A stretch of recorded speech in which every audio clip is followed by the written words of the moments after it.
Okay, next question is kind of like two-parted. So understanding that, not so much a question, more an observation. Understanding that you can't outtrain a bad diet, and the importance of diet to a newbie. Not necessarily a question, but a useful talking point.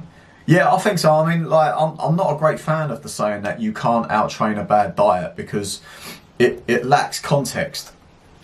So when you say outtrain a bad diet, what does that mean? Because, for example, taking myself as an example, I'm what you would call a hard gainer. So for me to actually try and put on any lean muscle or gain any weight is incredibly hard for me. So it's going to be annoying for some of you guys, but in order to get the amount of calories that I require to fuel my training and the amount of activity I do in a day, it's near on impossible for me to hit that calorie goal of 3,600 in my case for eating clean. So in certain circumstances, you know, I have to take on what we would call dirty food or whatever in order to bump those calories up. But that's a very that's that context. If we are seeking weight loss, again, what does a bad diet mean, and outtrain a bad diet? It puts kind of like the relationship between exercise and food, and it starts to create that kind of like reward system whereby I train hard, so now I can have that treat, now I can have that snack, now I can have that dessert or that alcoholic drink or whatever, because I put the work in here. Now, from experience, what I often see when that happens is that leads to overdoing this side of the equation.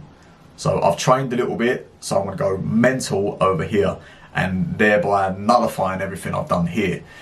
In such circumstances, I've even had clients whereby I've took training away from them. I've said, right, don't train, because then that removed that situation whereby they were rewarding themselves with food for what they've done in the gym. By removing the gym, I actually removed that reward as well, right? So be careful with that one.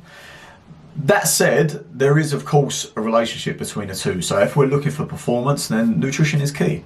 Without fuel in the tank, the vehicle isn't going to drive. Without fuel in the tank, or without the right building blocks in place, the body is not going to recover, it's not going to rebuild, it's not going to be able to do anything. So we need to make sure that we're taking on the right fuel in the right quantities in order to facilitate performance, right? Equally, if we are looking for fat loss, yeah, well, we need to reduce, we need to look at what we're doing, because no matter how much training you do, if the diet is not right, we're not going to get the results we need. Because ultimately, when it comes to fat loss, it is about energy balance of calories in versus calories out. That's a whole other topic. Don't get me started on that, because it's a lot more nuanced and difficult than that. It's not just a case of eat less, move more, as everyone was saying, try and get you to believe. It is, but there's context required in order to make that happen. There's certain things that need to be in place in order for that to be successful. And if those things are not in place, then you're going to be kind of banging your head against the wall. So yeah, ultimately, if we want to perform better, we need to look at what we're eating. If we want to recover better, we need to make sure, you know, we're taking on the right fuel. If we want to avoid injury, we need to look at nutrition. If we want to facilitate fat loss or get six pack or whatever it is you're looking for, again, we need to look at nutrition. So yeah, it's vital when it comes to achieving your goals.